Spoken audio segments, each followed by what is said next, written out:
아버지 하나님, 네, 천한 만물이 하나님의 때에 따라서 아름다운 열매를 맺고 또 그들의 색을 바람으로써 하나님께서 아름답게 창조하시고 좋게 창조하신 것들을 그대로 표현하고 있습니다. 참으로 우리들도 주님의 뜻 아래서 순종함으로써 주님의 선한 열매들이 맺히게 하여 주시옵고 주님께 영광 돌리는 본인의 삶을 잘 살아드림으로 하나님께 영광 되게 하여 주시옵고 우리에게는 기쁨이 충만해지게 하여 주시옵소서.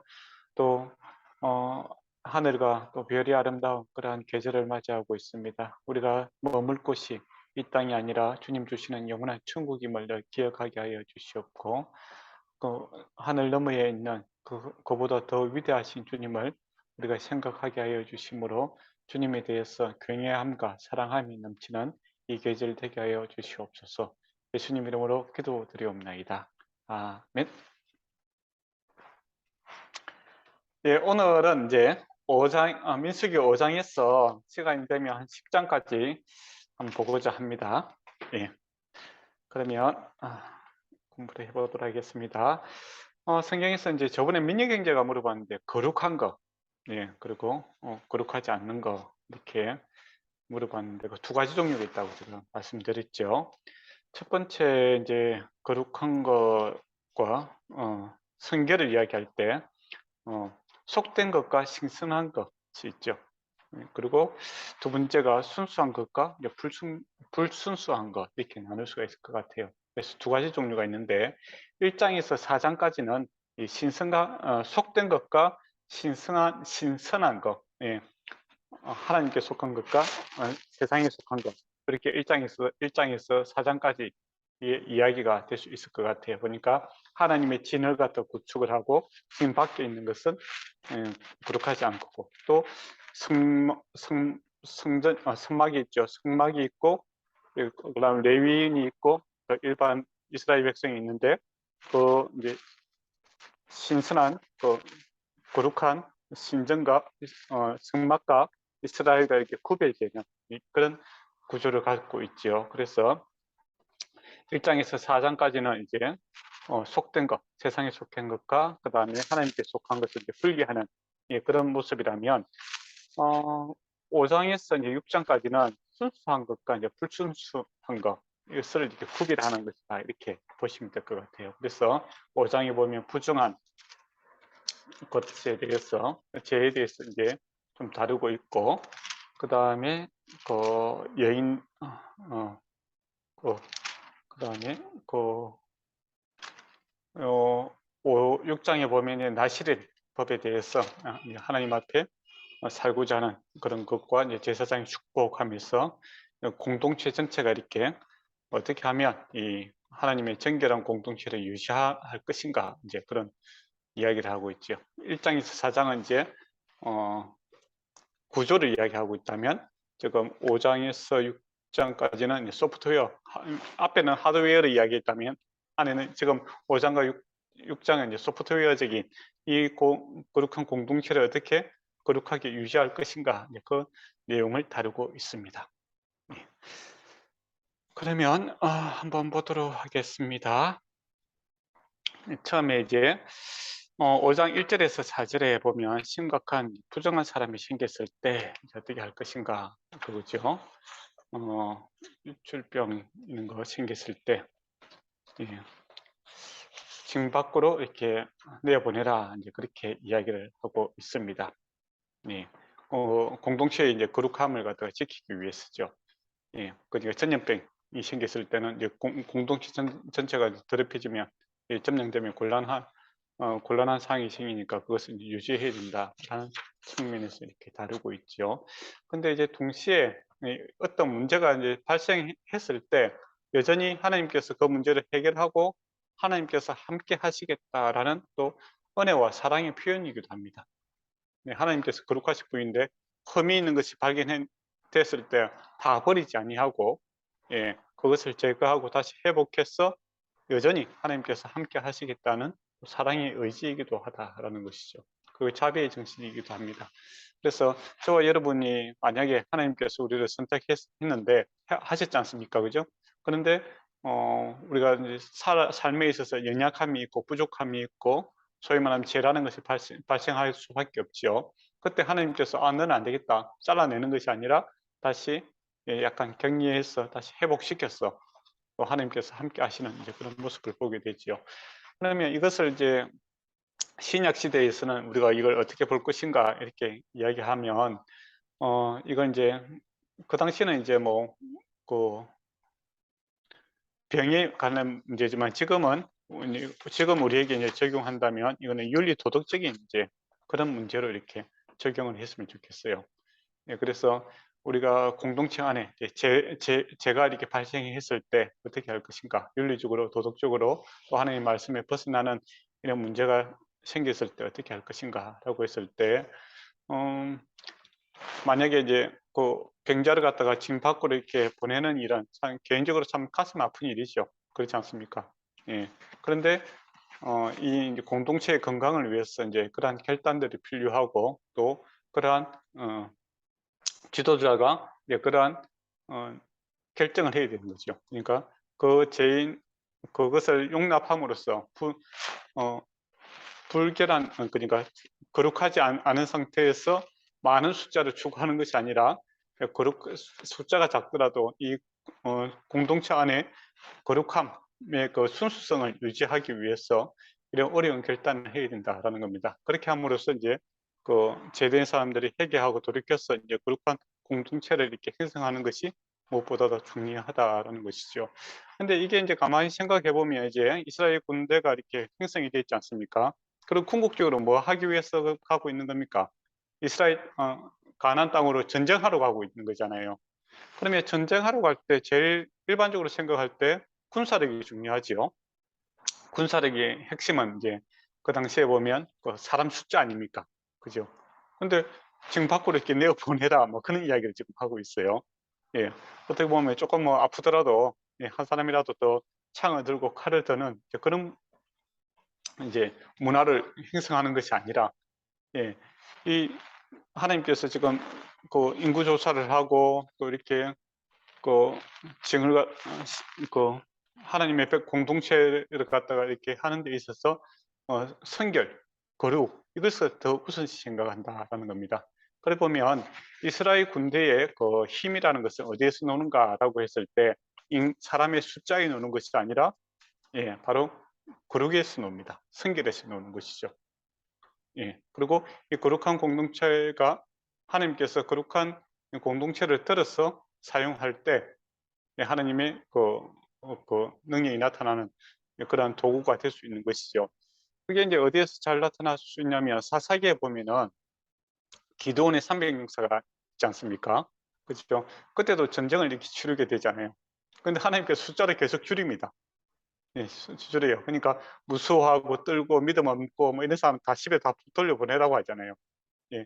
어떻게 보면 일반적인 군대라면 어떻게 하겠습니까? 격려를 해서 용기를 북돋우고 어떻게 보면 뭐 옛날 정쟁사에 보면 이제 그 두려워하는 사람들에게 뭐 마약 성부도 먹이고 그렇게 해서 뭐 사람들 업시키잖아요. 술도 먹이고 그렇게 업시키는데 그렇게 하지 않고 두려웠어 무섭고 그래서 다 집에 돌려보내라고 하죠. 죄지은 사람도 다 보내고 선결한 300 용사를 통해서 어떻게 합니까? 많은 군사를 이기는 것을 보게 되죠. 적들을. 그래 보면 하나님의 군대에 있어서 저와 여러분도 그렇고 힘은 어디에서 오는가라고 했을 때 바로 성결과 거룩에서 온다라는 겁니다. 그래서 우리가 이제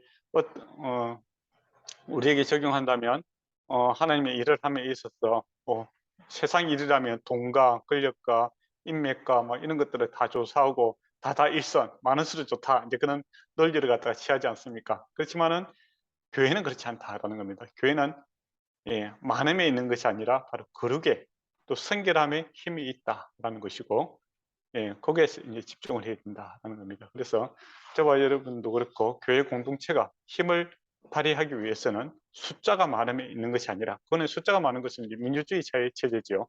자본주의 체제이기도 하고 그러나 우리는 그 체제가 아니라 바로 하나님의 다스림에 의해서 우리가 살아가는 그런 공동체지 않습니까? 그러면 우리의 힘은 바로 숫자에 있는 것이 아니라 바로 거룩과 성결에 있다라는 것이죠. 그래서 그것은 타협할 수 없는 그런 문제이기도 합니다. 그래서 나병 환자가 또 나병이라고 해서 그 나병만 가리키는 게 아니고 여러 가지 이게 점령성 피부 질환을 이야기할 수 있겠죠. 예, 그게 있었을 때 여러 사람에게 뭐 문제를 공동체에 안 좋은 영향을 미칠 수 있지 않습니까? 예, 그런 것처럼 이게 많은 것이 중요한 것이 아니라 거룩하고 순결한 것이 중요하다라는 것이죠. 그래서 저와 여러분도 교회 지도자가 되었을 때, 예, 우리가 뭐 자본주의 사회에 살다 보니까 많은 걸 좋아합니다. 큰 교회 좋아하고 많은 숫자 좋아하고 또 많은 뭐 잘 됐으면 좋겠다. 이게 인간적인 보편적인 그런 마음인 것 같아요. 그런데 하나님께서는 어디에 관심이 있느냐라고 했을 때 바로 거룩과 그다음에 순결에 관심이 있다는 겁니다. 예. 그게 거기에서 이제 하나님의 능력을 우리가 보게 되는 것이죠. 예. 그래서 약할 때 강한 대신 이렇게 할 때 약함의 그 핵심은 바로 거룩과 순결입니다. 예. 무조건 힘이 없어야 하나님께서 역사하시는 게 아니고 우리가 약할 때가 언제입니까? 내 힘으로 안 될 때, 내 주변의 도움으로 안 될 때, 도저히 세상의 것들을 다 내려놓았을 때, 또 오직 주님만 바라보는 이 순결과 거룩에서 하나님이 하나님 되심을 나타내시는 것을 보게 되지요. 그러고 보면 저와 여러분이 이제 우리 이제 믿음의 공동체를 생각할 때 바로 이렇게 순결과 거룩에 대해서 늘 생각을 해야 된다는 것이죠. 그 다음에 5절에서 이제 10절을 보면은 죄의 값을 치르라라는 겁니다. 예, 앞에서 이제 말씀하신 했던 것처럼 속건제의 개념이죠. 예, 이제 이 문제를 다룸에 있어서 눈에 보이는 것과 과거의 일과 그 다음에 눈에 보이지 않는 그런 죄들을 이렇게 계속 심화시키고 있는 것을 보게 됩니다. 그러니까 1차적으로는 피부병 이런 거는 눈에 보이잖아요. 그죠? 그 다음에 과거에 있었던 죄, 이것도 과거의 일이지만은 그대로 넘어가지 않고 공동체가 거룩해야만이 또 순결해야만이 하나님께서 함께 할 수 있기 때문에 그 문제도 해결해야 된다는 것이죠. 그래서 죄의 값에 대해서 이제 이야기를 하고 있습니다. 그래서 이제 죄의 값을 이제 7절에 보면 거지은 죄를 자복하고 그 값을 온전히 갚되 5분의 1을 더하여 그 지은 죄를 어떤 사람에게 돌려주라 이제 그렇게 돼 있죠. 그러니까 그거는 이제 자백했을 때 5분의 1을 더 20%더 보태줘야 됩니다. 근데 자백하지 않고 다른 사람이 지적했을 때 뭐 그때는 어떻게 됩니까? 2배를 줘야 되죠. 우리 앞에서 율법에서 배웠던 내용입니다. 근데 이제 신약에 보면 이제 삭개오라는 사람이 있지 않습니까? 삭개오는 자기가 4배나 갚아주겠다 그렇게 이야기하고 있죠. 예, 그걸 보면 죄를 지었을 때 죄값을 치르는 그리고 약자가 피해자가 이렇게 회복되는데 이렇게 관심이 지금 가 있다 하는 것을 볼 수 있겠죠. 예. 그리고 이제 좀 특이한 것은 이제 만약에 내가 이제 그 예언자매에게 잘못을 했어요. 그렇게 얘기 안 되겠네. 아니 잘못을 했어요. 근데 예언자매가 갑자기 없어요. 세상이 죽었어요. 그러면 이제 갚아줄 사람이 없잖아요. 그죠? 그때는 제사장에게 이렇게 그 값을 지불해라라는 겁니다. 근데 그 당시는 다른 나라에서는 어떻게 했느냐 그럴 경우에는 국가에다가 이렇게 국가에서 그것을 가져가게 돼 있죠. 그런데 이스라엘 공동체는 이제 제사장이 이제 그것을 가져가는 것을 보게 됩니다.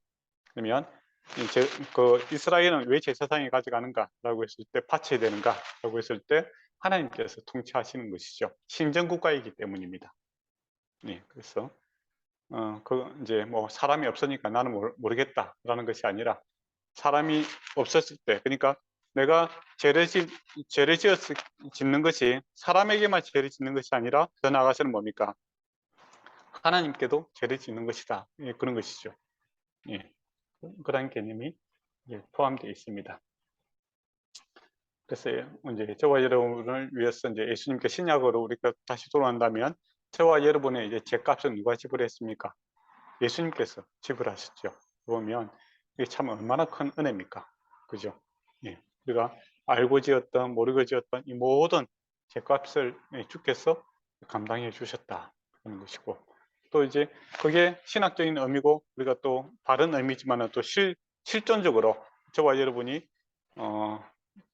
다른 사람에게 잘못을 했을 때 뭐 말로만 이렇게 잘못했다라고 이야기하는 것이 아니라, 거기에 대한 실제적인 보상도 이렇게 따라야 되겠죠. 예. 그리고 그러니까 성경에서 가만히 보면 이렇게 피해자들이 이렇게 회복되는데 관심을 많이 두고 있습니다. 그래야 억울한 일이 생기지 않지 않겠습니까? 예, 그런 이제 억울함이 없는 공동체, 이게 이제 거룩한 공동체고 깨끗한 공동체죠. 세상에서 이제 사회가 혼란스러울 때 항상 어떤 일들이 생깁니까? 억울한 사람들이 많을 때, 불의하다라고 할 때 내가 억울하다 이거죠. 내가 정당한 대우를 받지 못하고 있을 때, 그때 사회가 정의롭지 못하다라고 하죠. 예, 근데 하나님께서는 정의로운 공동체를 원하고 있다라는 겁니다. 공의, 하나님의 공의를 추구하시는 분이시다라는 것을 우리가 생각할 수 있겠죠. 그리고 이제 11절에서 31절에 보면 이제 아내의 간통하는 사건이 밝히는 절차라고 이렇게 되어 있는데, 어떤 사건이냐면은 이게 현장에서 잡힌 경우는 아니에요. 그러니까 심정은 있는데 물증이 없는 경우, 그런 거죠. 그래서 이게 단순히 심정일 수도 있고 아닐 수도 있는 그런 문제를 지금 다루고 있다라는 겁니다. 그래서 참 이게 한 집안의 어떻게 보면 아주 개인적인 그런 일이기도 하죠. 그런데 여기서 이렇게 다루고 있습니다. 왜냐하면 이 가정이 개인적인 일이기도 하지만은 이 가정의 문제가 이 공동체에서 엄청난 영향력을 미치고 있기 때문이죠. 그래서 이게 물증이 없기 때문에 어떻게 보면은 어떻게 뭐 다룰 방법이 없는 사건이기도 하죠. 그렇지 않습니까? 그러나 이 마음의 이 고통, 아파함으로 인하여 앞으로 발생할 수 있는 이 문제까지도 주님께서 해결하고 가고 싶은 그런 하나님의 강한 의지죠. 그러니까 만약에 생각해 보세요. 어처증이라고 해야 되겠죠. 남편이 아내를 지금 의심하고 있는 거예요. 그 물증이 없어. 예. 그런데 뭐 물증이 없다고 해서 뭐 일반 남인 경우에는 어떻게 되겠습니까? 그냥 넘어가죠. 그죠? 그렇지만은 같이 집을 살고 있는 사람 같은 경우 이게 뭐 물증이 없다고 이게 해결되는 문제가 아니잖아요. 마음이 불편한 거라. 그러면 가정이라는 것을 원래 안에서 이루어져야 되는 사랑과 신뢰잖아요. 그죠? 그것이 이제 훼손되어 버리면은 이거는 법으로 이렇게 재판을 안 받았지만은 어떻게 보면 벌을 받고 살아가는 것이죠. 근데 만약에 이게 아무것도 없는데 단순히 의심 때문에 생긴 일이라면 얼마나 큰, 개인적으로도 그렇고 가족 간에도 그렇고 공동체 안에서도 얼마나 큰 손해입니까? 그죠? 그래서 이 문제를 주님께서 이렇게 다루고 싶어 하신다 하는 겁니다. 보면 주님께서는 보이는 것과 과거의 일과 보이지 않는 이 마음의 문제까지도 주님의 거룩으로 회복시키고 공동체가 이게 회복되는데 이렇게 관심이 있다라고 이렇게 볼 수 있을 것 같습니다. 그래서 이걸 주님을 만나게 되면 어떻습니까? 개인적으로도 이제 우리가 하는 예수님을 만나게 되면 처음에는 구체적인 것들에 대해서 회개하게 되죠. 근데 나중에 이제 저와 여러분이 이제 교회 올 때마다 주여라고 이렇게 회개하는 이유가 뭡니까? 구체적인 죄가 없더라도 마음으로 생각으로 주님 앞에 거룩하지 못한 것들에 대해서 우리가 자백하게 되는 그런 모습들이 나타나게 되는 겁니다. 그리고 빛이 이렇게 강하게 비치는 거죠. 그게 어떻게 보면 부담스럽죠. 그렇지 않습니까? 그렇지만은 그 주님의 빛이 비춤으로 이 마무리됨으로써 어떻게 됩니까? 다시 신뢰가 회복되고 사랑이 회복되어서 더 나은 삶을 살 수 있는 그런 은혜가 임하지 않습니까? 그걸 하나님께서 원하시는 것이죠. 그래서 만약에 이제 실제로 남녀가 이렇게 가늠하다 잡혔으면 어떻게 되죠? 그러니까 우리가 레위기에 보면 사형에 해당되는 그런 죄에 속합니다. 죽여라 그렇게 돼 있죠. 근데 실제로 죽이는지 안 죽이는지 그러니까 우리 또 법이라는 게 그렇잖아요. 그 최고법이 있는 거고 맥시멀이 있는 거고 또 사항에 따라서 이렇게 정리가 되는 게 있죠. 그래서 어쨌든 간에 뭐 사항에 해당한 그러한 죄다 그렇게 합니다. 근데 지금 이 케이스는 이제 심정은 있는데 물증은 없는 거예요. 그래서 의심이 이제 발동함으로써 계속 이제 문제가 생기고 있습니다. 그렇게 해서 이제 서로 신뢰하지 못하고 미워하게 되고, 그 미움이 커지면 어떻게 되겠습니까? 폭력이 일어나게 되고, 폭력이 강해지면 어떻게 되죠? 뭐 살인, 그 중도 같은 데 보면 명예살인 같은 것도 생길 수도 있고, 어쨌든 간에 불미스러운 일이 계속 이제 커질 수밖에 없는 그런 상황이죠. 이때 이 문제를 해결하기 위해서 주어진 제도가 바로 이 제도다라고 이렇게 보시면 될 것 같습니다. 그러면 어떻게 하는가 이렇게 했을 때 절차는 이제 보면 15지로 보면 보리 가루 10분의 보리 가루 10분의 1 에바를 헌물을 들여다 가져와서 드리라 이제 그렇게 이야기를 하고 있죠. 근데 이거는 이제 보리다라는 것은 그 당시에 이제 가장 낮은 음식입니다. 그래서 사람이 가난한 사람들 먹기도 하지만은 보통은 이제 짐승의 사료로 이렇게 사용되는 그런 거죠. 그러니까 이거는 이제 이 범죄는 사람으로서 해서는 안 될 일을 지금 했다라는 것을 전제를 하고 있죠. 짐승보다 못하다 그런 개념으로 이제 가지고 오면 될 것 같아요. 근데 이거는 이제 제사를 지을 때 그 향이라든지 기름을 사용하지 않습니다. 이 향과 기름은 감사의 의미죠. 이건 지금 감사할 게 아니잖아요.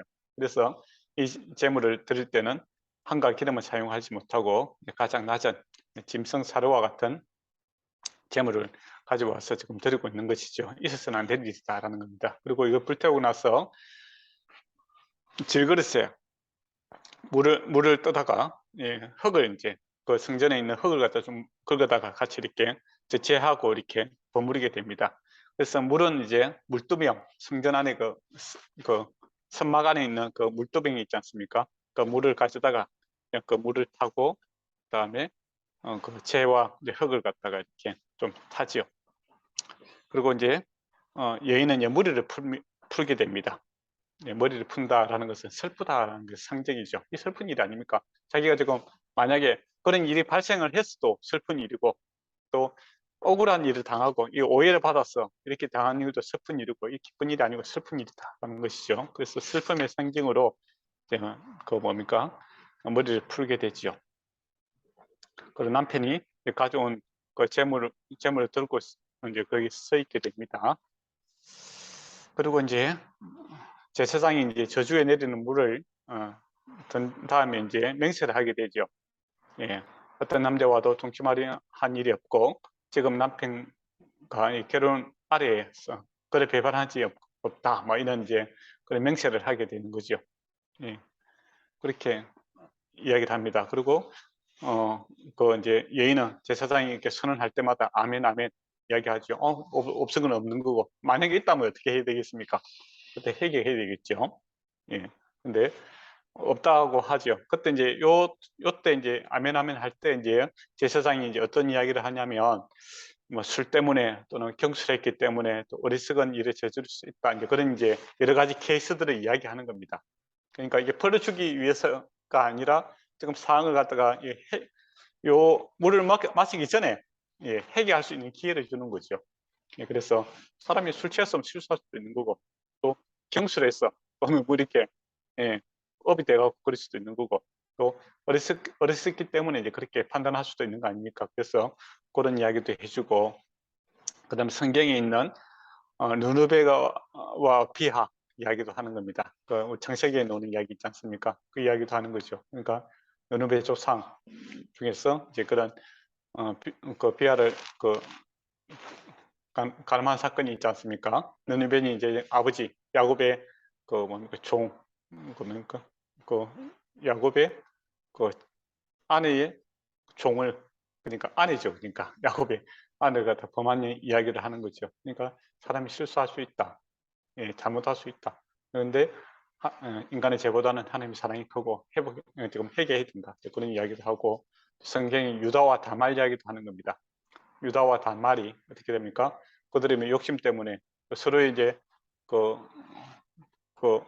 어리석음 때문에 이제 그런 일들이 발생했지 않습니까? 그렇지만은 하나님께서 이제 한민족으로 다시 이렇게 세워주시는 것을 보게 되죠. 그래서 인간은 죄보다는 하나님의 사랑이 크고 지금이라도 회개할 기회를 이제 그런 예시를 이제 들어주는 거죠.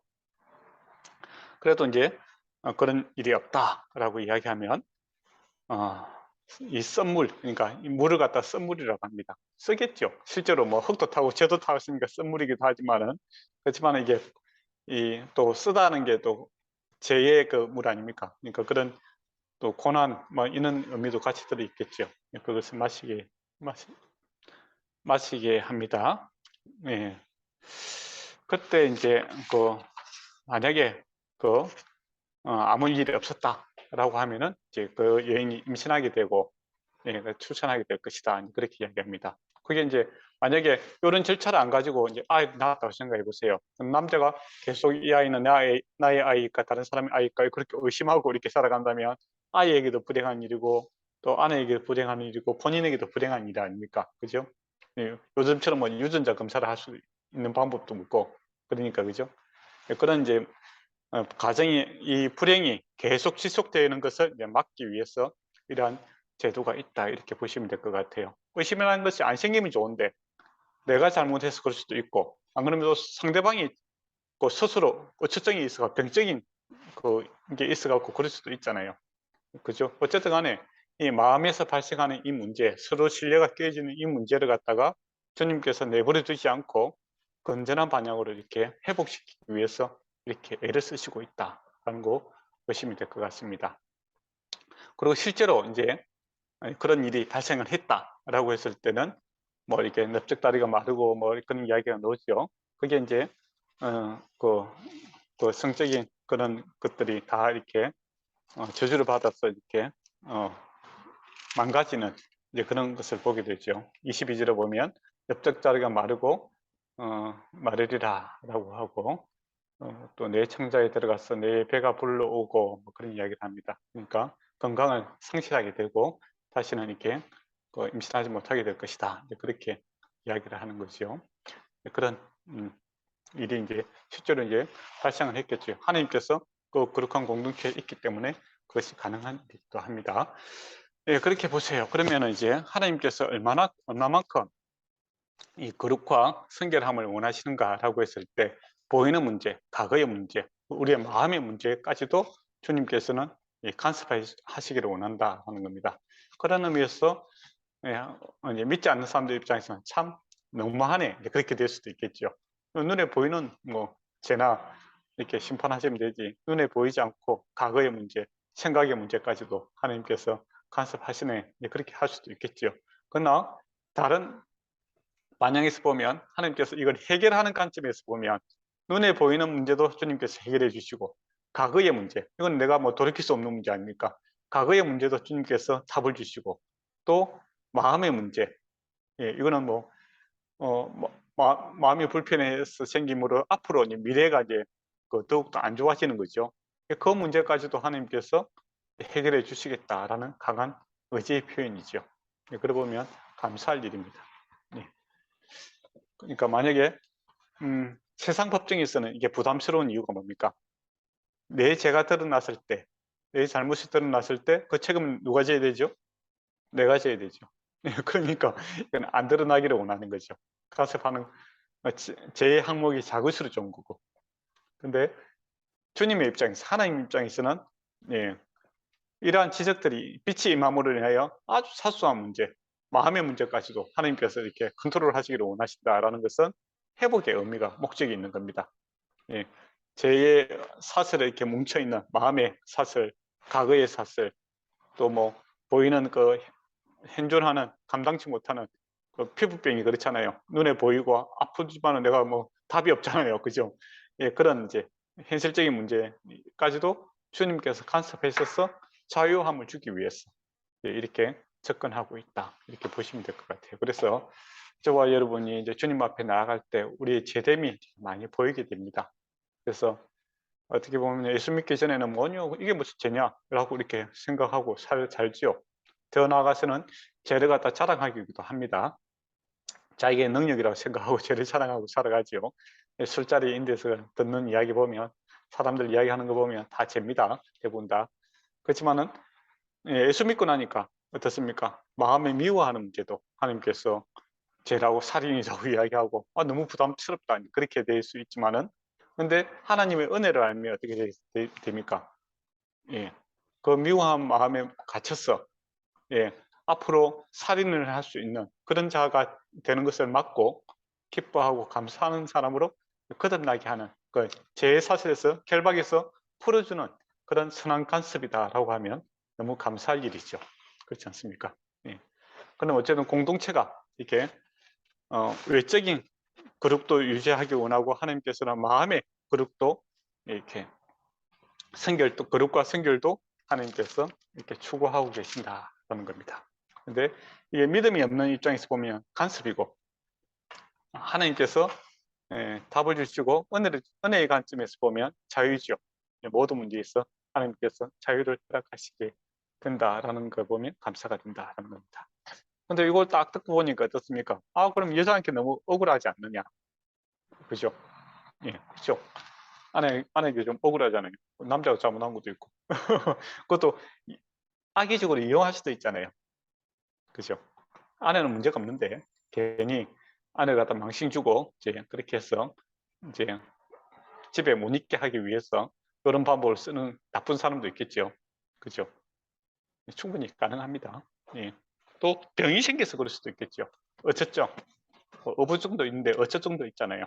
그렇게 해서 병적으로 이렇게 막 아내를 모함하고 뭐 그런 일들이 생기면 그것도 곤란하지 않겠습니까? 그죠? 그리고 또 문제 형평성이 또 중요하겠죠. 자기는 맨날 뭐 바람 피우고 다니면서 말이야. 아내한테만 이렇게 엄격한 것을 요구하면 그게 맞냐 이거죠. 예. 그래서 실제로 이제 이 제도를 이제 이 절차를 적용하는 데 있어서는 좀 엄격하게 그 적용을 했답니다. 그러니까 남편 같은 경우에 남편이 문란하다든지 바람이 피우고 단다든지 안 그러면 뭐 기생집에 다닌다든지 그런 사람은 안 된다. 이런 절차를 사용할 수 없다. 그렇게 돼 있었다고 합니다. 그리고 우리가 호세아에서 보면 호세아 4장 14절에 보면 이런 말이 있어요. 예, 호세아입니다. 너희 남자들도 상녀들과 함께 행음하고 창녀들과 함께 희생제물을 드리는데 너희 딸들이 엄행하였다고 벌하겠느냐? 너희 며느리들이 간음을 한다고 벌하겠느냐? 깨달지 못한 백성은 망한다. 네, 그런 말씀이 나옵니다. 그러니까 요 말씀은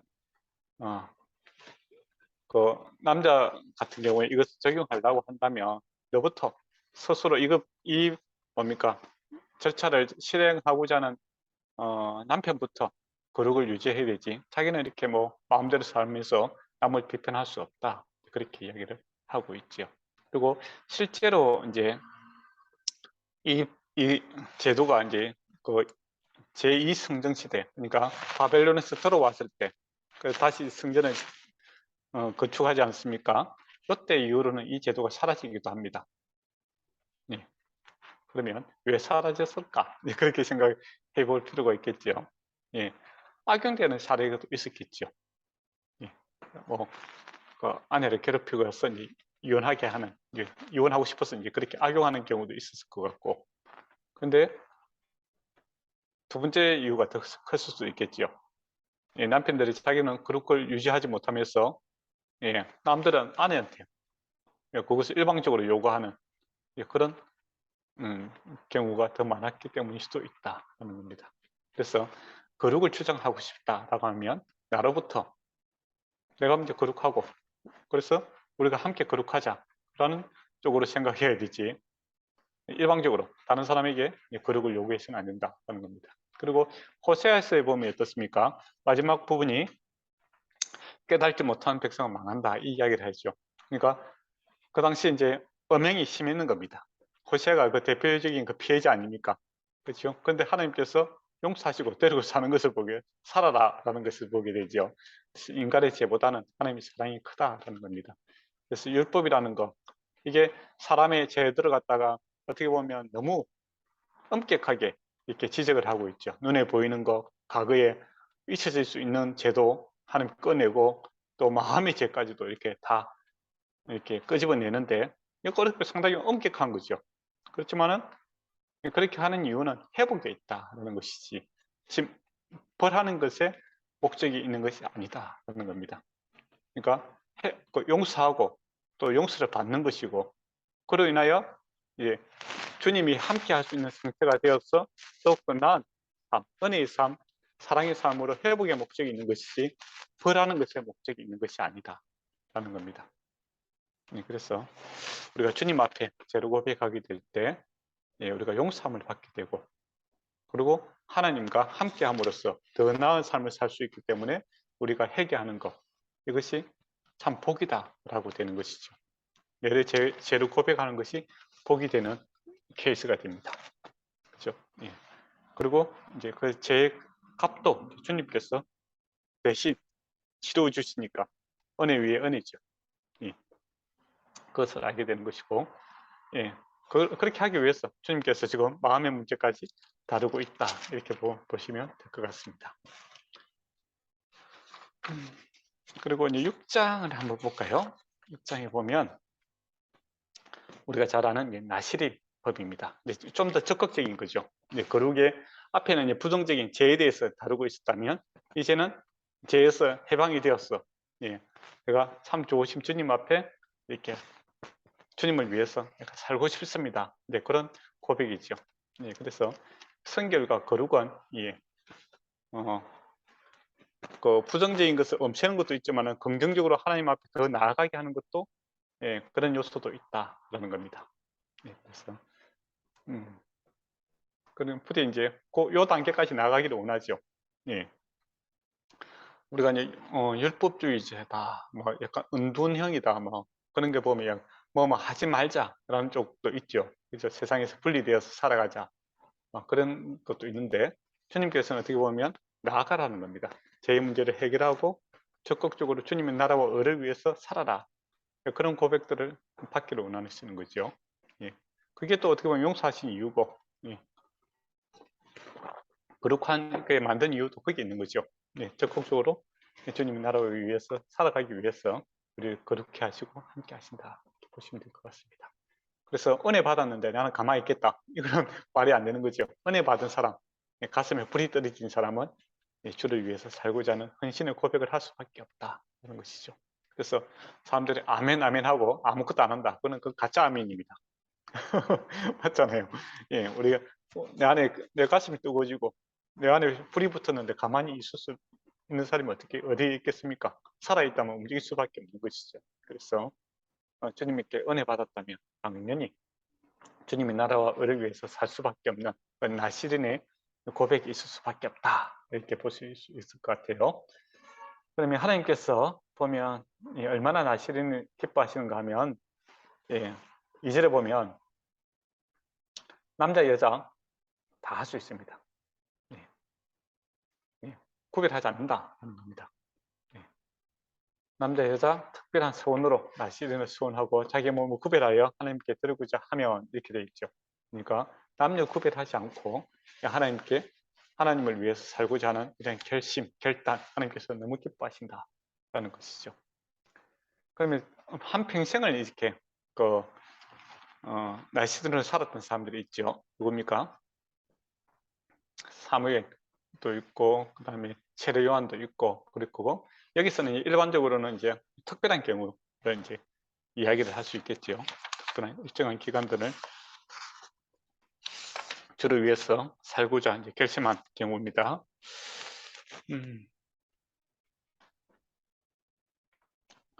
그래서 이제 보통 이제 그 문화권에서 또 이스라엘 사이에서 어떤 경우에 이렇게 서원을 했는가, 이렇게 보면 서원한 자가 특별한 공경이나 위기에 처했을 때, 지금도 그렇죠. 네. 우리가 뭐 어려운 일이 생기고 감당치 못한 일이 생길 때 우리가 어떤 기간을 정해놓고 금식을 한다든지 어떤 특별하게 주님이 그런 시간을 갖는 것처럼 그런 경우 그렇게 할 수 있죠. 그리고 이거는 인간이 신에게만 하는 것이다. 그러니까 오직 하나님만 바라보는 그런 시간이다라는 것이죠. 예, 소원하는 것은 그래서 하나님만 바라보는 그런 시간이다라는 것이고, 그래서 소원은 이 조건적이죠. 예, 어떤 기간 내에 내가 하겠다 하는 기간, 또는 뭐 어떤 문제가 뭐 해결되기를 위한 그러한 기간들이 있는 것이죠. 조건을 걸고 하는 겁니다. 그리고 그 당시에 이제 소원을 할 때 공개적으로 이제 그 예물을 바치는 이제 그런 게 있었죠. 그러니까 이게 소원은 이제 공개적으로 하는 겁니다. 그러니까 나도 알고 다른 사람도 알고 그렇게 해서 내가 하나님 앞에 이 기간 동안 살기를 원합니다. 그래서 조금 도와주세요 라는 것이죠. 근데 사실은 옆에 사람들의 협조가 있어야 되는 겁니다. 죽음을 만지지 않고 그런 거 있잖아요. 그런 거는 뭐 우리가 살다 보면은 그 당시 죽음을 만질 수 있는 기회가 얼마나 많겠습니까? 요리할 때도 그렇고 또 가까운 친척들이 혹시 돌아가시고 그럴 때 뭐 나시린 선을 받은 사람은 내가 좀 양해를 구해야 되는 그런 경우도 있지 않습니까? 인간지 도리를 할 수 없고, 그죠? 도리보다는 내가 지금 하나님만 바라봐야 되니까 좀 양해를 부탁합니다 라는 입장에서는 공개적으로 이럴 수밖에 없지요.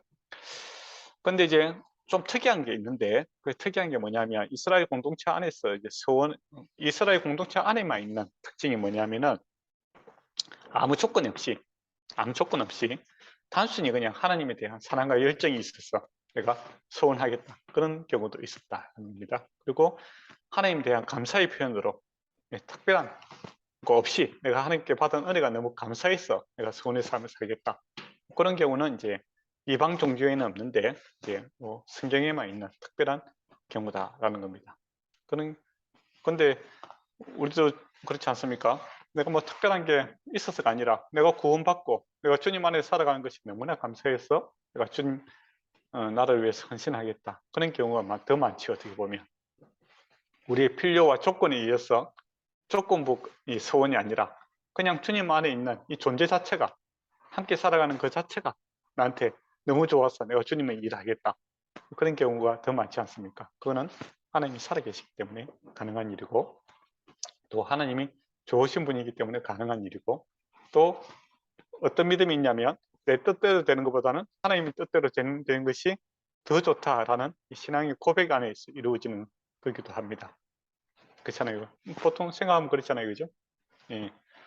그런 이제 하나님과 이렇게 교류가 공감함이 있기 때문에 우리가 이 소원이 가능하다는 겁니다. 그런 의미에서 하나님께서는 살아계시고 참 좋으신 분이시다라는 것이죠. 근데 이방 종교에는 이제 그런 부분이 없습니다. 어떤 조건들이 있죠. 내가 간절했어.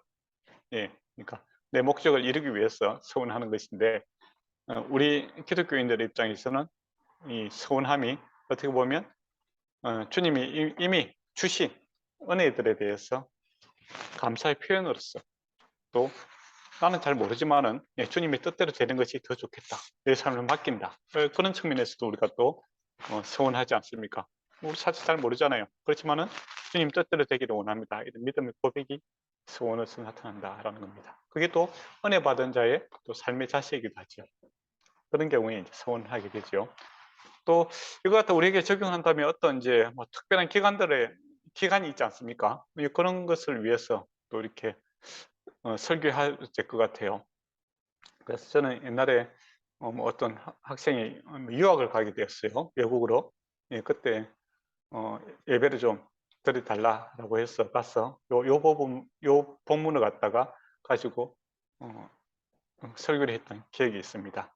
그러니까 이 특정한 이 유학 기간 동안 하나님 앞에 나시린의 삶으로서 바치는 거 그런 이제 마음으로 했으면 좋겠다라고 해서 이 본문을 가지고 이제 설교를 했던 게 기억이 나네요. 그래서 우리 삶에서 있어도 뭐 대학이라든지 어떤 특별한 기관들이 있지 않습니까?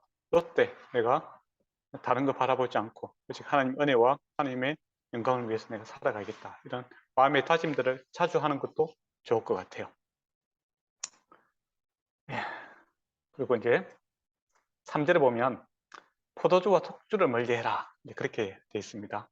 포도주와 독주는 무엇을 상징하느냐라고 했을 때 포도주는 기쁠 때 마시는 술입니다. 독주는 슬플 때 마시는 술이죠. 그러니까 나시린 기간 동에는 내 기쁨, 내 슬픔에 사로잡혀 살아가는 것이 아니라 주님의 기쁨과 주님의 슬픔에 사로잡혀 살아가는 것이죠.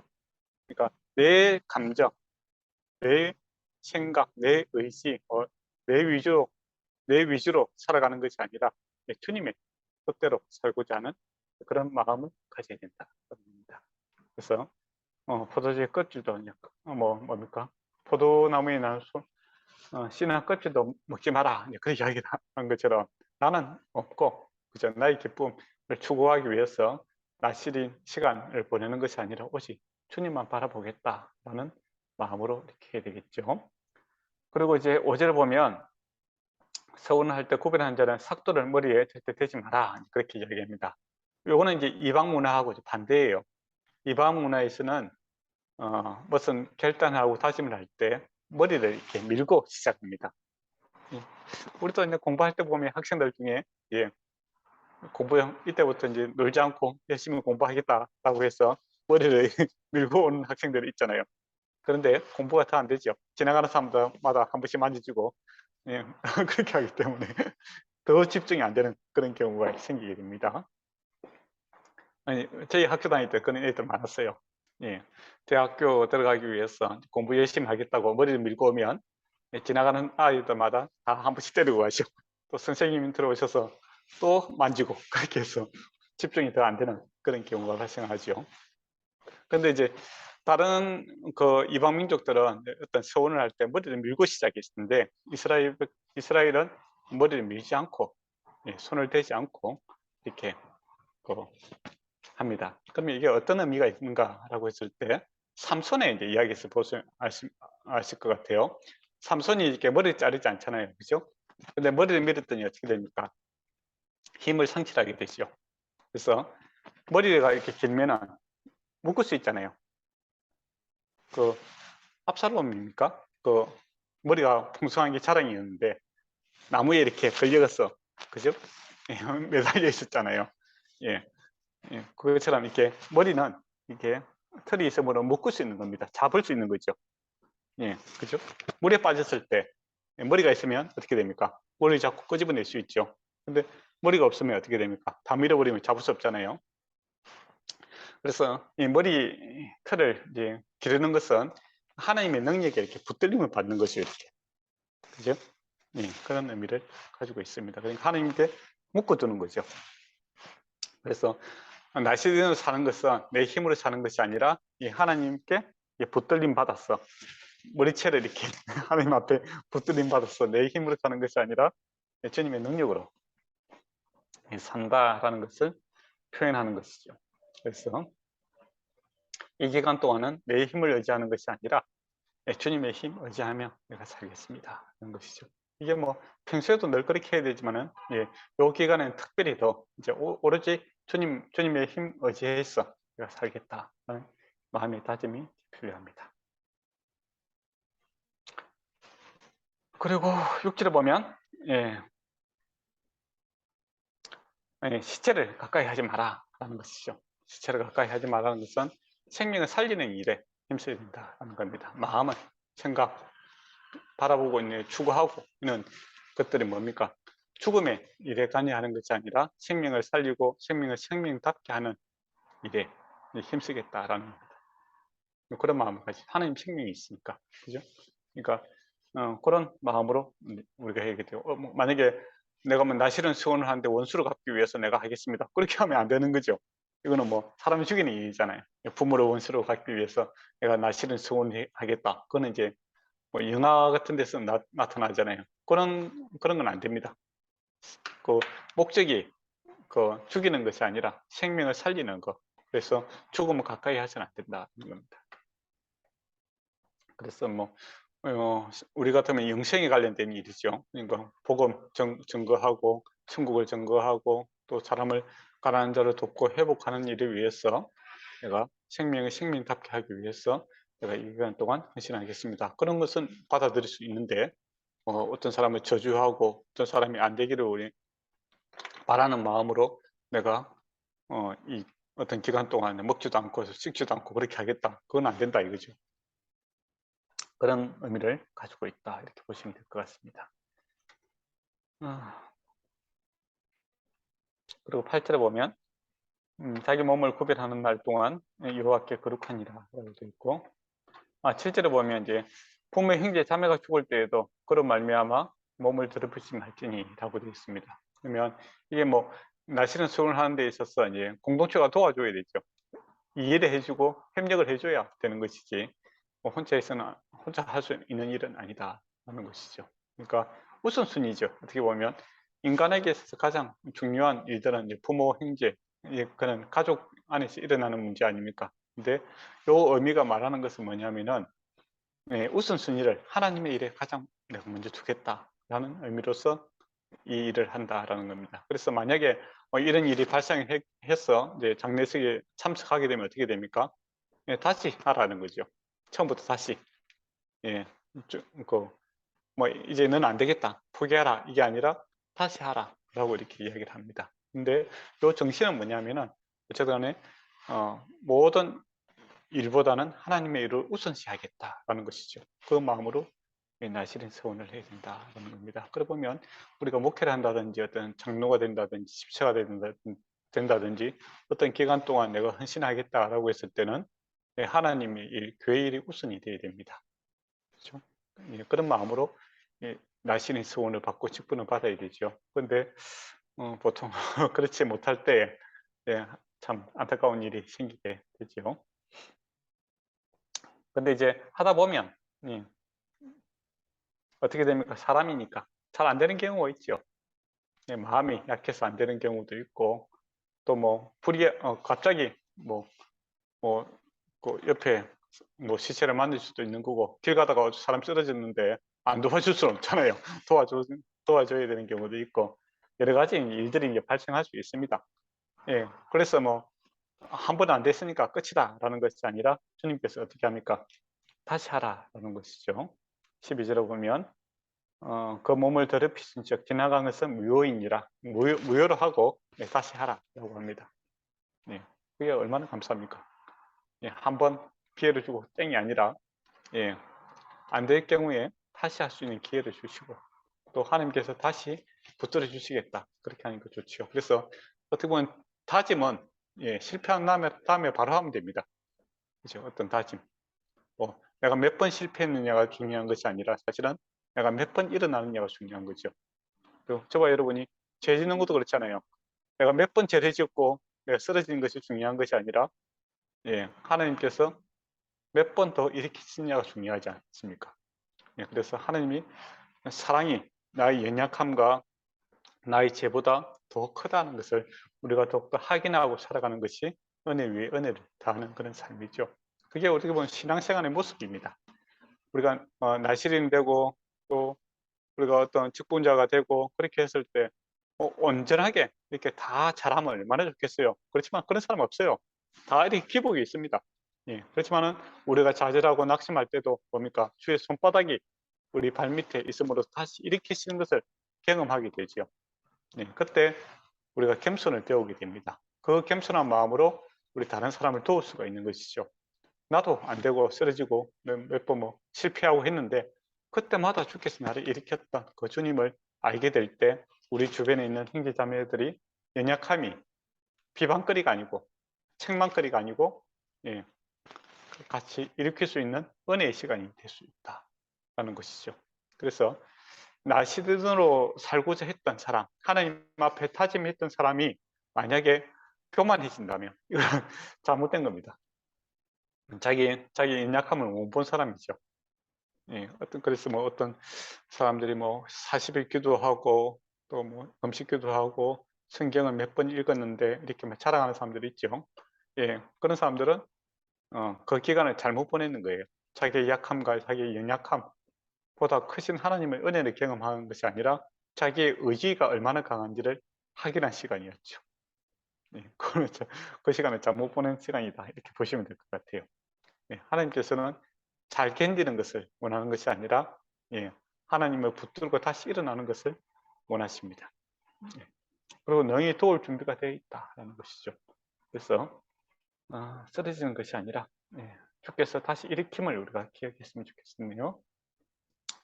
그리고 나시린 소원을 하고 이제 날이 차면은 14절에 보면 속죄제물, 번제, 속죄제물, 화목제 이런 제물도 드리고 15절에 보면 소재물, 전재물도 이렇게 드립니다. 그죠? 예, 돈이 많이 들어가는 일이죠. 예. 그래서 혹시 뭐 가난한 사람은 그러면 어떻게 합니까? 그렇게 될 수도 있잖아요. 그죠? 가난한 사람이 이제 이런 재물을 들을 수 없을 때는 어떻게 해야 되겠습니까? 공동체와 또 부자가 예, 이것을 대신 지불해 줍니다. 네, 그래서 사도행전에 보면 바울이 자기가 이제 그 예루살렘에 있는 사람들이 바울을 갖다가 이렇게 많이 비방을 하지 않습니까? 율법을 멸시하는 자다 뭐 그렇게 할 때 그 이제 예루살렘에 있는 장로들이 그 오해를 풀기 위해서 이 나실은 서운한 사람들을 대신해서 네가 재물을 바쳐라, 그 값을 이제 지불하라는 그런 내용이 나와요. 예, 그래서 가난했어. 내 여건이 안 됐어. 하나님 앞에 내가 뭐 헌신하지 못하겠다. 그런 일이 없도록 공동체가 이것을 도와주라. 그래서 어떻게 보면 나실은 소원, 이거는 어떻게 보면 상당히 개인적인 일이지만은 예, 다르게 보면 공동체가 함께 해야 될 일이기도 하다라는 겁니다. 도와줘야 된다라는 겁니다. 그래서 저와 여러분도 그렇고 교회에서 어떤 사람들이 하나님 나라를 위해서 내가 헌신하겠습니다 라고 할 때 뭐 1년이나 2년이든 2년 정도 뭐 선교 여행을 한다, 선교를 하겠다든지 안 그러면 무슨 다짐을 할 때 공동체가 함께 기도해 줘야 되고, 그죠? 그 일에 집중할 수 있도록 함께 기도해 주고 또 물질적으로 도와주고, 예, 그것을 함께 이루어 나갈 수 있는 그런 모습들이 있어야 된다라는 겁니다. 예. 그게 나실은 법에서 우리가 볼 수 있는 것이죠.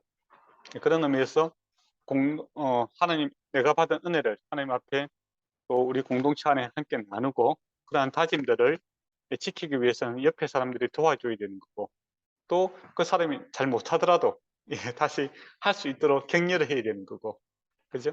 또 그것을 완성했을 때 함께 기뻐할 수 있는 그런 모습들이 나실은의 법에서 잘 나타나 있다는 겁니다. 그래서 청년들이라든지 뭐 어떤 사람들이 주를 위해서 이렇게 살겠습니다, 이렇게 어떻게 보면 해마다 또 다짐을 할 수도 있겠죠. 산돌교회도 보니까 새해 뭐 이렇게 다짐하고 이런 게 있더라고요. 예, 참 좋습니다. 예, 근데 많은 경우에 작심삼일로 끝나는 경우가 많죠.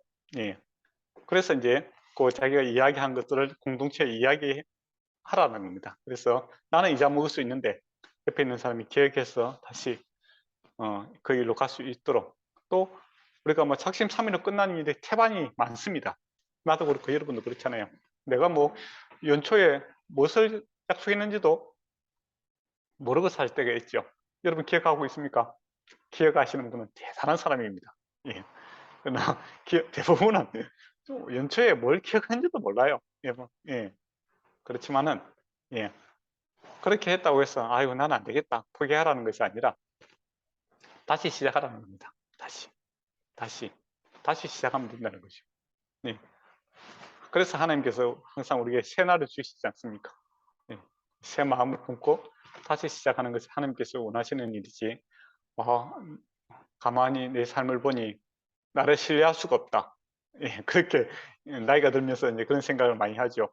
내가 무엇을 원하는지도 잘 모르겠고, 또 뭐 다짐했는데 뭐 잘 안 되더라. 그래서 뭐 아예 다짐 자체를 안 하고 살겠다. 공허한 맹활이고 이야기하는 것도 부끄럽다. 그렇게 생각하지 마시고 하나님 앞에 약속하고 사람 앞에 약속함으로써 하나님의 도움도 받고 또 사랑의 공동체의 격려도 받고, 그죠? 또 실패하더라도 다시 일어날 수 있도록 위로와 격려로서 이것을 함께 만들어가는 것이 이 나실인 서원에 있어서 핵심적인 내용입니다. 그렇잖아요. 그래서 어떤 사람이 하나님 앞에 살아가는 일에 있어서는 나의 개인의 신앙의 믿음의 아주 깊이와 힘과 다짐에 의해서만 이루어지는 것이 아니라 하나님의 도움, 사람 공동체의 도움, 또 그렇게 할 때 함께 기뻐할 수 있고 함께 감사할 수 있는 그런 문화가 세워지는 것이 옳은 이야기다라는 것이죠. 예. 그리고 그리고 이제 소원이 끝나고 나면 이제 다시 포도주도 마실 수 있고 뭐 그렇습니다. 예, 다시 돌아올 수 있는 것이죠. 그리고 이제 특이한 것은 머리를 자르고, 그죠? 이제 마치고 나서 머리 자른 것을 제사상에 드리고 옵니다. 자기가 가져오는 게 아니에요. 그것도 우리가 한 생각이 들고 있겠죠. 우리가 어떤 그 일을 마치고 나서 그것 때문에 발목이 잡히는 경우가 있어요. 그리고 금식하는 것이 참 귀한 일이죠. 근데 40일 금식하고 그걸 몇 번 했다라는 것이 옛날에 그 했던 것이 교만의 도구로 사용되는 경우가 있습니다. 그러나 하지 못하면 못하죠. 듣는 사람도 불쾌할 경우가 많지 않습니까? 자기가 그걸 했다고 해서 특별한 사람으로 이렇게 대접받고자 하고 또 성경을 갖다 백독했다라고 해서 다른 사람 목사님 설교하는 거 이렇게 막 비방하는 사람도 있고 그렇더라고요. 그 어떤 성경 백독하는 사람이 참 무서워요. 교수님이 이야기해도 듣질 않습니다. 자기가 성경 박사라 이거죠. 그런 경우 어떻게 보면 머리털을 밀고 자기가 가져와서 보관함으로써 과거에 그 영광에 쌓여 살아가는 것이죠. 그 주님께서 그거 원치 않습니다. 지나간 것을 하나님께 드리고 이제 머리를 밀고 나면 머리가 새롭게 나지 않습니까? 그죠? 새롭게 시작해야 되지. 과거에 이렇게 했던 성과에 사로잡혀서 미래로 나가지 못하는 그런 경우가 있죠. 그 개인적으로도 어떻게 그렇잖아요. 어떤 내가 서울대라든지 도쿄대에 나왔다. 그래서 나는 지금 이런 일을 못하겠다. 그런 사람들이 있잖아요. 그거는 그 뭡니까? 중국의 유명한 그 기업가 제일 부자가 누구죠? 때문에 생각이 안 나는. 그 사람이 한 말이 있지 않습니까? 연수증에 불과하다. 그거는 과거는 연수증에 불과한 거예요. 연수증 갖고 우리가 뭘 살 수 없잖아요. 그죠? 근데 신앙생활 함에 있어서도 그와 같은 경우가 있습니다. 내가 왕년에 청년회 회장도 하고 잘 섬겼고 그런데 사로잡혀 있는 사람이 있죠. 우리 할아버지가 잘 섬겼고 우리 아버지가 잘 섬겼고 교회 장로였고 그것도 지금은 안 한다 이거죠. 그러면 아무 필요 없는 겁니다. 하나님께서는 이 소원하는 거 이거 다 하나님 앞에 드리고 새롭게 시작하는 거죠. 새 마음으로. 그래서 그런 정신이 필요합니다. 근데 자칫 우리가 한때 하나님과 은혜로운 시간을 가졌고 또 헌신했던 것이 그것이 이제 현재 발목을 잡았어 앞으로 나가지 못하게 되는 그런 경우가 있죠. 그런 경우가 발생하지 않도록 머리털 가지고 집에 보관하지 말라는 거죠. 그래서 지난 시간에도 말씀드렸지만은 예수 그리스도의 증거 또 역사하심은 과거에 고고하게 찾아서는 안 된다는 겁니다.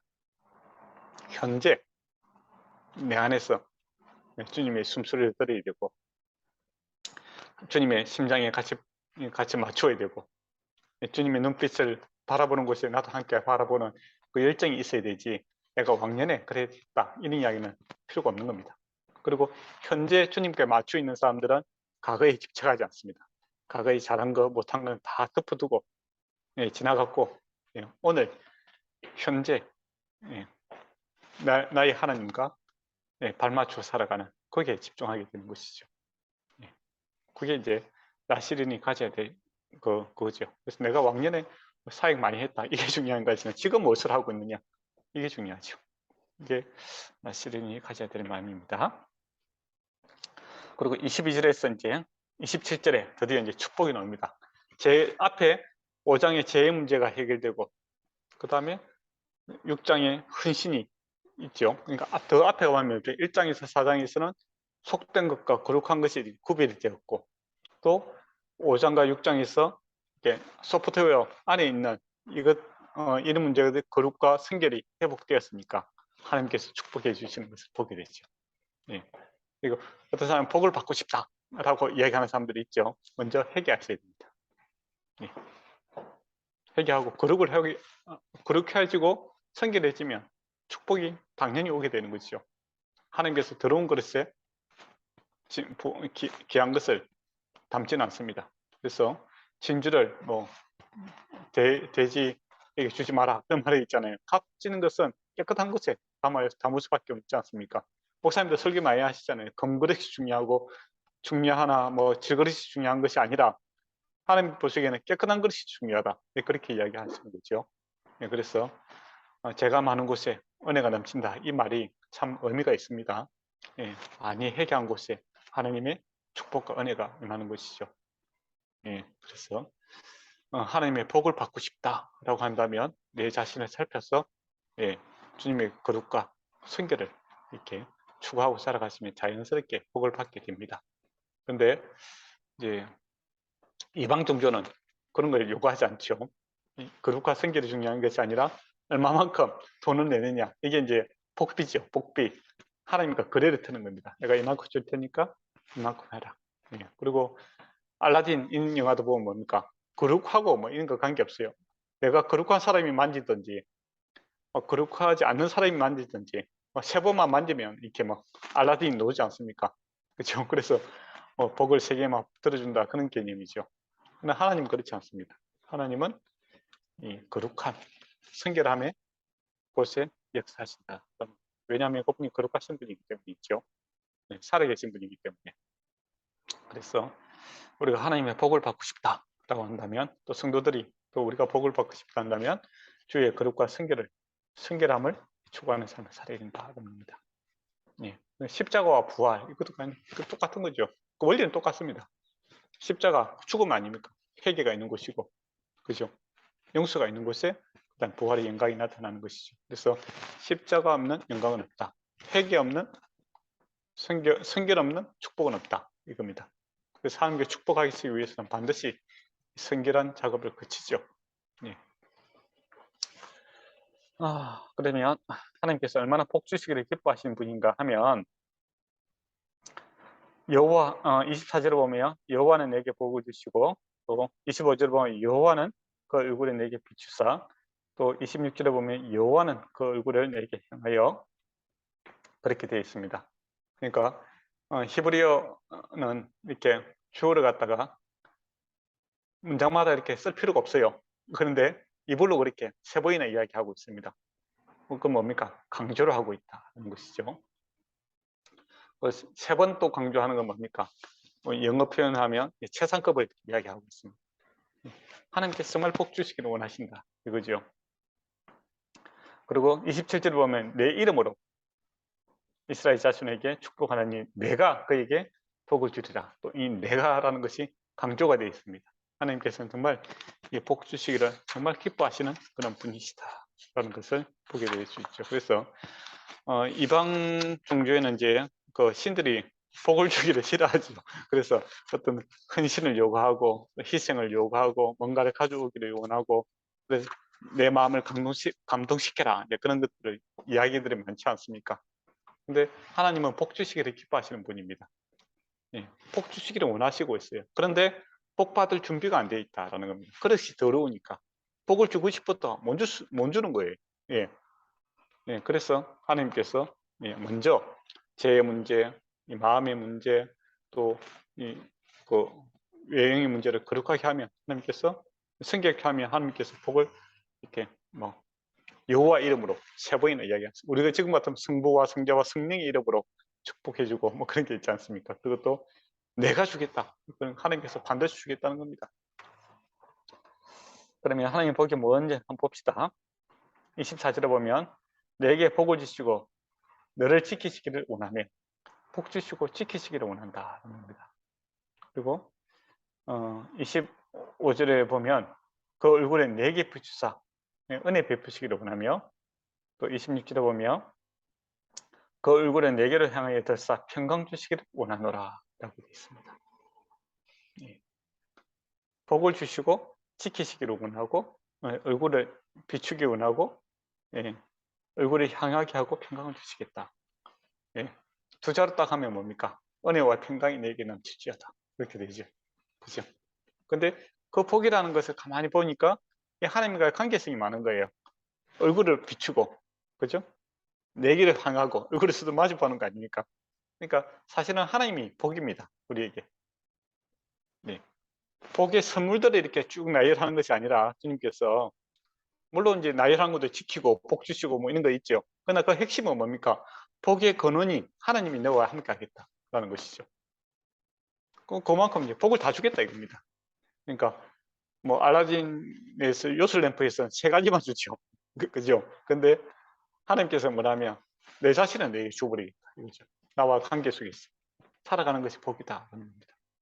그게 가장 큰 복 아닙니까? 그렇죠?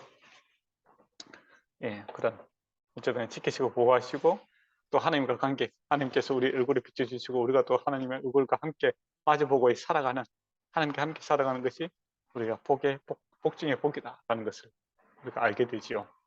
근데 내가 그렇게 하겠다, 하나님께서 그렇게 하겠다, 간절하게 그렇게 원하시는 것을 우리가 보게 됩니다. 감동이죠, 사실은. 그런 의미에서 이스라엘 진중에 성막이 함께 가는 거고 또 구름 기둥과 불 기둥으로 가는 것이고, 그죠? 인도하시는 것을 보게 되죠. 그러면 이제 우리 신약 시대에 있는 백성들이 더 복된 사람들이죠. 구약에 있는 백성들은 진중에서 멀리서 이렇게 바라보고 있지 않습니까? 그죠? 근데 예수님께서 십자가에서 다 이루심으로 어떻게 됩니까? 성령이 우리 안에 계시죠. 저와 여러분의 성전을 삶과 함께 동행을 하십니다. 복이 우리 안에 들어와 있는 것이죠. 그리고 얼굴은 맞대은 것처럼 우리가 아버지라고 바로 이렇게 하나님을 찾을 수 있지 않습니까? 지성소에 바로 들어갈 수 있는 것이죠. 모세만 이렇게 자주 왔다 갔다 했는데 그 다음에 특별한 은혜를 받았어. 근데 우리 지금은 모든 예수 믿는 사람들이 다 하나님 앞에 바로 지성소로 달려갈 수 있는 그런 복을 우리가 누리고 살아가고 있다라는 겁니다. 이 복의 가치를 모르면 다른 복을 찾게 됩니다.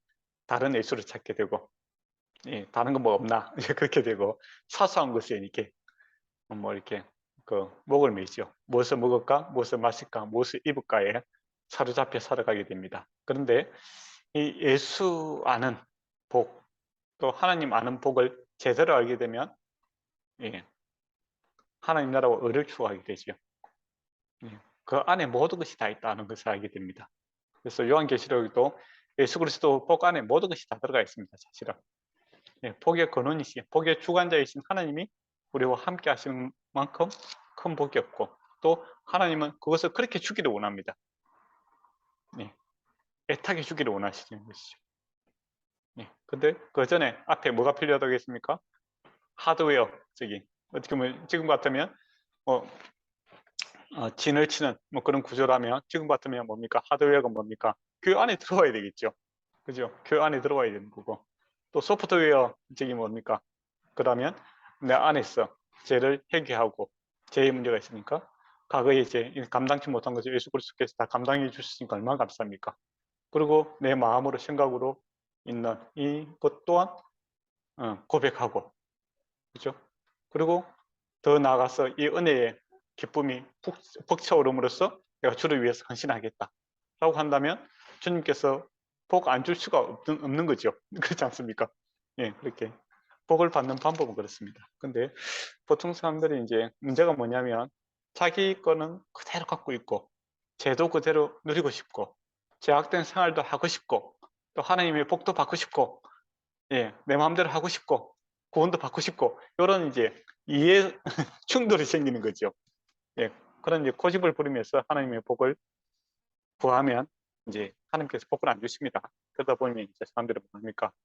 하나님께서는 나한테만 복을 안 주시고 예수 믿는 재미가 없다, 그런 이야기를 하는데, 예수 믿는 재미를 회복하시려면 내가 죽고 예수가 태어나야 됩니다.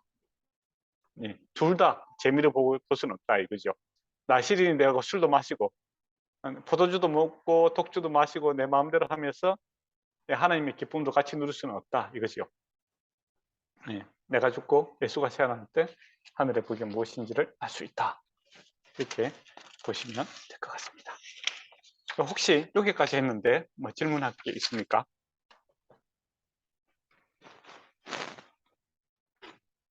목사님 혹시 들리시나요? 네. 죄송한데 민수기 테마가 다시 네. 뭐였는지 혹시 알려줄 수 있으신가요? 테마가요? 그러니까 네. 일단 여행이죠. 여행은 그냥 단순한 여행이 아니라 약속의 땅으로 들어가는 것이죠. 그렇죠? 들어가는데 원래는 이제 짧게 들어갈 수 있는 겁니다. 그래서 들어가기 위해서 백성은 이제 수를 셈으로써 하나님의 백성의 약속이 이만큼 성취가 됐다라는 것이 이야기하고 있고, 하나님의 약속이 성취가 되기 때문에 앞으로 땅도 반드시 하나님께 주실 것이다. 그래서 믿음을 가지고 그 땅에 들어가면 되는 겁니다. 그런데 문제가 생겼죠. 근데 이제 하나님 백성이나 정의가 이제 여기서 노는 거죠. 하나님 백성은 성결해야 되고 거룩해야 되고, 그죠? 그리고 나중에 보면 뭡니까? 믿음이 있어야 하나님 백성이다라는 것을 알 수가 있죠. 근데 이제 하나님께서 이제 이런 조건들을 이야기했는데 그 1세대가 그 조건에 부합을 못하는 겁니다. 결과적으로 믿음이 없어서 못 들어가게 되는 거죠. 그래서 의도하지 않는 이 여행 시간이 발생을 했는 겁니다.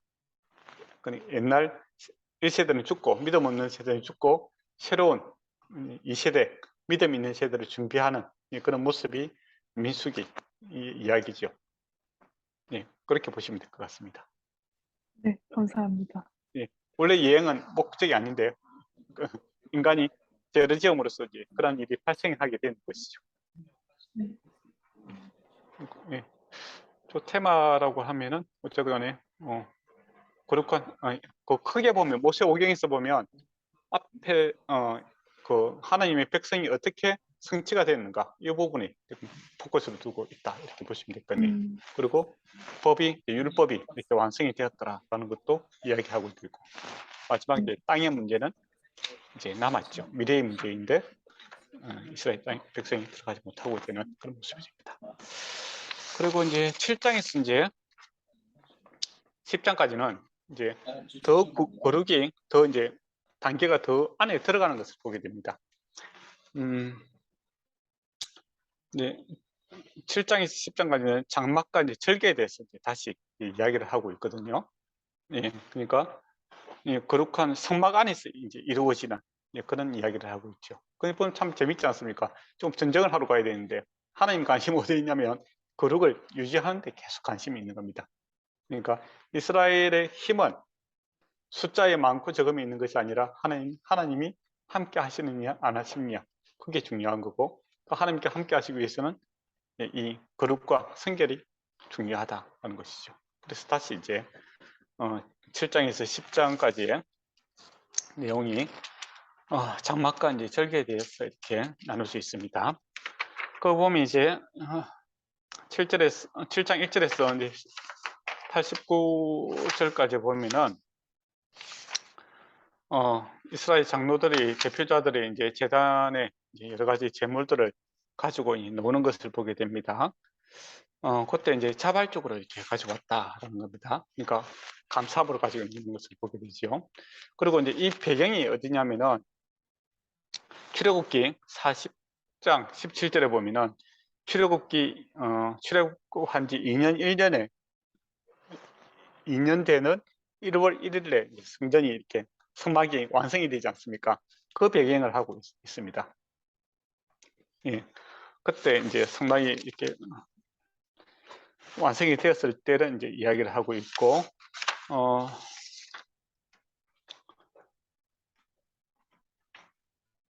그때 이제 그 지도자들이 기쁨으로 이렇게 자기들의 재물을 이렇게 가지고 오게 되고 또 모세가 성막에 있는 이제 기구들에게 기름을 붓게 되지요. 기름을 붓는다라는 거 구별한다는 겁니다. 옛날에는 똑같은 나무라고 해도 기름을 부음으로써 이제 거룩한 하나님께 쓰시는 것으로 이제 구별이 되는 것이고 제사장도 어떻게 합니까? 기름을 부음으로 구별이 되어 있지 않습니까? 구별케 하는 그런 일들이 생기고 또 지도자들이 이제 항소 12마리를 가져오게 되죠. 그리고 수레 6개를 가져오는데 이거는 제물로 드리는 것이 아니라 이제 사용하기 위해서 가지고 온 겁니다. 근데 이거는 자발적으로 감사함으로 바친 내용이죠. 그러니까 하나님께서 이 성막이라든지 이런 것을 유지하는 방법이 어떤 방법이냐라고 했을 때 감사함으로 이렇게 헌물함으로써 그 성막과 성막을 유지를 해 나가는 것을 보게 됩니다. 그거는 지금도 동일하죠. 지금도 어떻게 합니까? 하나님께서 교회를 갖다가 유지하는 데 있어서는 돈이 필요하지 않습니까? 그거 갖다가 목사님이 강요를 하지 않죠. 근데 하나님께서 사람들에게 은혜를 주시고 감동하게 하심으로 감사함으로 자발적으로 헌물함으로써 이것이 유지되는 것을 보게 됩니다. 그래서 교회가 유지되는 방법, 하나님의 공동체가 이제 유지되는 또 하나님의 그 예배와 성막이 유지되는 것은 하나님이 은혜 베푸시고 사람이 감사로 반응함으로써 이것이 유지되더라는 겁니다. 이게 옛날에도 그렇고 지금도 그렇고 구약도 그렇고 신약도 그렇고 동일하게 합니다. 하나님께서 살아계시기 때문에 가능한 일이기도 하지요. 근데 이제 이 가져온 이 항소와 그 다음에 수레를 나눕니다. 나누는데 게르손 자손은 이제 수레를 2개 주고 항소를 4마리 주고 무나리 집안에는 수레를 4개 주고 항소를 8마리 줍니다. 그리고 고아 자손에게는 안 줘요. 왜, 이게 이제 왜 안 주는가 하면은 성막을 이렇게 옮기는 데 있어서 고아 자손 경우에는 언약궤를 운반하거든요. 그 안에 있는 것들 그런 거는 어떻습니까? 이 짐승에게 실어서는 안 되고 사람이 메고 가야 됩니다. 네. 그러니까 부피도 작고 또 그 자체가 이제 짐승의 수레에 실어서는 안 돼요. 나중에 사사기에 보면은 언약궤가 이제 돌아오잖아요. 근데 새 수레를 만들어 가다가 죽지 않습니까? 이거는 하나님 뭡니까? 사람이 메고 가야 되는데 그 제사장이 그걸 모르고 막 새 수레 만들어 가다 죽었단 말이에요. 예, 그래서 이제 고아 자손에게는 이 수레가 필요가 없기 때문에 안 준 거고 무나리 자손 같은 경우는 성막에 기둥들이 많습니다. 무거운들이 많으니까 수레도 많이 주고 항소도 많이 주고 예, 그렇게 게르손 족속도 수레 쓸 일이 있는 거죠. 그래서 그 필요에 따라서 이렇게 나눠주는 것을 보게 됩니다. 그러니까 하나님께 들어온 이 항소와 또 그 다음에 수레들이 들어왔는데 이것을 이제 필요에 맞게끔 효과와 효율적으로 지금 사용하고 있다 이렇게 보시면 될 것 같네요. 네, 아직 10분 남았죠? 네. 그 다음에 그리고 이렇게 거기서 제사가 이제 이루어집니다. 제사가 이루어지는데 그 제사의 순서는 이제 그 진군할 때 그 앞에 우리가 1장에서 4장에서 보면은 이스라엘의 그 지파들이 그 이동하는 순서에 따라서 이렇게 그 제물이 이렇게 이루어집니다. 그때 보면 특이한 것은 이 지파들마다 이렇게 뭐 많이 하고 작게 하는 것이 아니라 동일한 재물을 가지고 12분에 이렇게 드리는 것을 보게 됩니다. 이것도 참 중요한 것 같아요. 어떤 우리가 만약에 뭐 교회에서 구역별로 이렇게 있다라고 했을 때 뭐 어떤 그 기본적인 동일한 헌신들을 할 때, 헌신 예배를 할 때, 이거 갖다가 이렇게 기준을 어느 정도 안 정해주면은 나중에 서로 경쟁심이 생겨갖고 하고 나서 이렇게 문제가 되는 경우가 많습니다. 그래서 기준을 정해주는 것도 때로는 필요하다는 것이죠. 만약에 이제 뭐 하나님 앞에 이렇게 드리는 이 문제가 서로 경쟁심이 생길 수 있겠죠. 그러보면 뒤에 가면 갈수록 부담이 커질 수가 있지 않겠습니까? 앞에서 만약에 소를 10마리 잡았는데 뒤에 사람은 12마리 그러면 계속 이렇게 하다 보면 이게 뭐 그 의미는 없어져 버리고 하나님 앞에 드리는 제사의 목적과 의미는 없어져 버리고 사람들 간의 이 경쟁심 때문에 서로 이렇게 미워하게 되고 질투하게 되고 그래서 서로 멸시하게 되는 그런 경우가 생길 수 있지 않겠습니까? 그렇죠? 그래서 어떤 이제 상징적이고 의미적인 일에 있어서는 그 의미가 무엇인지에 대해서 집중해야 되지 사람들의 경쟁 그 심리를 사용해서는 안 된다라는 겁니다. 근데 이단들도 그렇고 또 옳지 못한 이제 그 봉사들도 가끔 이제 사람들이 경쟁 심리를 갖다가 자극을 하죠. 어느 사람은 이만큼 해서 이렇게 복을 받았고 또 어떤 집사님은 이만큼 헌금을 했다 또 이야기를 해주고 뭐 또 그런 식으로 서로 인간의 경쟁 심리를 갖다가 이용해서 그 많은 이제 재물을 뭡니까 헌금을 유도하는 그런 사람들이 있는데 그 결코 성경적이지 않다 이렇게 보시면 될 것 같습니다. 그래서 어떤 우리가 교회 일을 할 때 항상 그 의미가 무엇인지를 늘 생각하면서 이렇게 해야 된다는 것이죠. 그러다 보면 우리가 참 성경을 볼 때 참 좋은 것 같아요.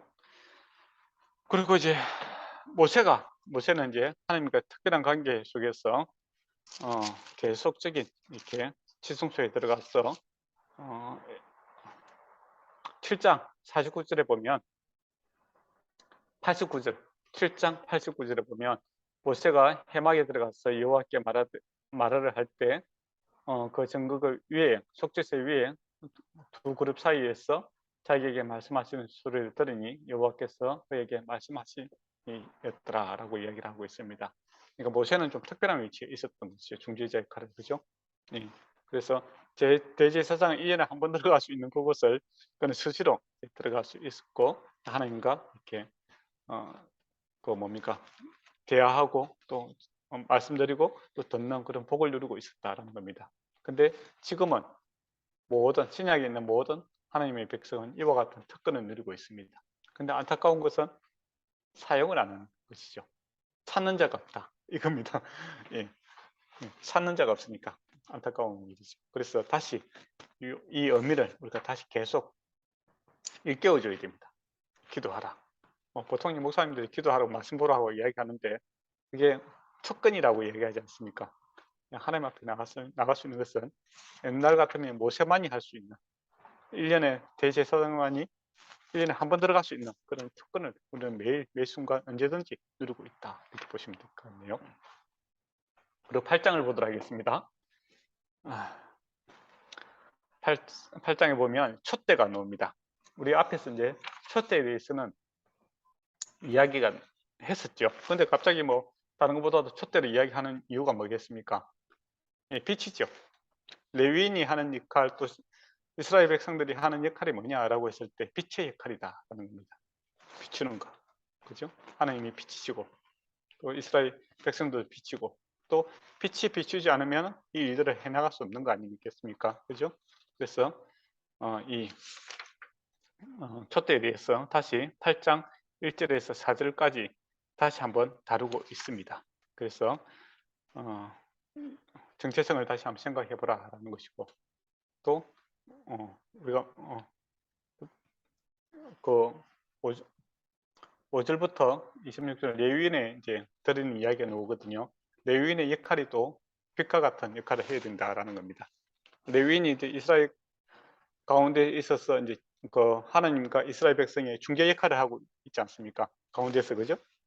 예, 그들이 껴 있었어. 예, 빛의 역할을 하고 하나님 바라보게 하고 또 바르게 이렇게 하나님을 알게 해야만이 이 전체 거룩한 공동체가 유지가 될 수 있다라는 것이죠. 거룩이 유지가 될 수 있다라는 겁니다. 그런 의미에서 보면 교회에서 이제 목사님이라든지 장로님이라든지 그 직분자들이 어떻게 보면 지금은 이제 레위인과 같은 빛의 역할을 잘 해줘야 됩니다. 그래서 말씀에 끼어 있어야 되고 말씀을 비추어줘야 되고 분명하게 빛은 분명해지지 않습니까? 분명하고 거룩하게 이렇게 비춰줄 때 많은 성도들에게 영향력을 미칠 수 있는 거고 또 모든 성도들이 또 세상의 빛과 소금이죠. 그런 이제 하나님 바라보고 또 하나님께 끼어 있을 때 그 역할을 우리가 잘 감당할 수 있다라는 겁니다. 그래서 왕 같은 제사장이다 그런 이야기 하지 않습니까? 그게 빛과 소금의 역할을 감당해야 된다라는 이야기죠. 그리고 하나님께서 빛이시기도 하고 또 교회를 또 일곱 촛대에 비유하기도 하고, 그죠? 그런 걸 생각할 때 우리 생각할 게 많아요. 사실은 촛대가 또 한 덩어리에서 나오지 않습니까? 그죠? 그래서 교회는 여러 가지 뭐 도교도 있고 우리 한국에도 있고 있지만은 한 몸 된 교회입니다. 몸 된 교회고 또 요한계시록을 보면 촛대 사이로 주님께서 거느리고 계시는 것을 보게 되거든요. 교회의 주인은 예수님이시다. 그렇게 보면 될 것 같습니다. 오늘은 여기까지 해야 되겠네요. 10장까지 다 하려고 했는데 되고 8장까지 하고 다음 주에 이제 9장과 또 진도를 한번 나가보도록 하겠습니다. 혹시 뭐 질문할 거 있으면 질문하셔도 됩니다. 질문은 없는데요. 그냥 목사님 말씀 들으면서 오늘도 약간 진짜 저한테 너무 필요했던 말씀들을 해주셨던 것 같아서 너무 감사했습니다. 제가 감사합니다. 좀 마음에 와닿는 그런 말씀이 너무 많아가지고. 그리고 앞에 이제 그 설명을 좀 더 디테일하게 할 수는 있는데 그거는 시간 관계상 다음에 책을 보시면 좀 더 좋을 것 같습니다. 네. 예, 시간이 너무 많이 갑니다.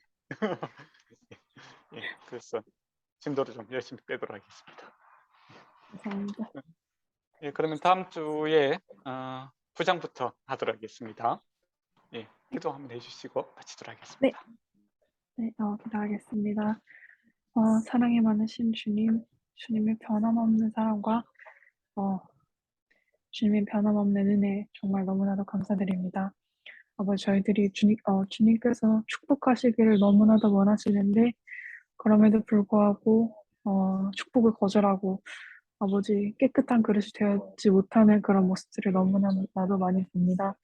주님께서 그런 저희의 완고함을 고집을 불쌍히 여겨주시고 아버지 깨끗하게 될 수 있도록 아버지 이 마음을 또 사랑으로 덮어주셔서 저희들이 주님의 축복받기를 너무 더 기뻐하고 또 그 축복이 얼마나 달콤한지 다른 사람에게 전할 수 있는 그런 저희가 될 수 있도록 주님 인도해 주시옵소서. 아버지 말만 회개하는 것이 아니라 아버지 그것이 행동으로 또 옮겨지는 그런 또 용기와 아버지 주님의 사랑에 대한 확신이 늘 있을 수 있도록 인도해 주시옵소서.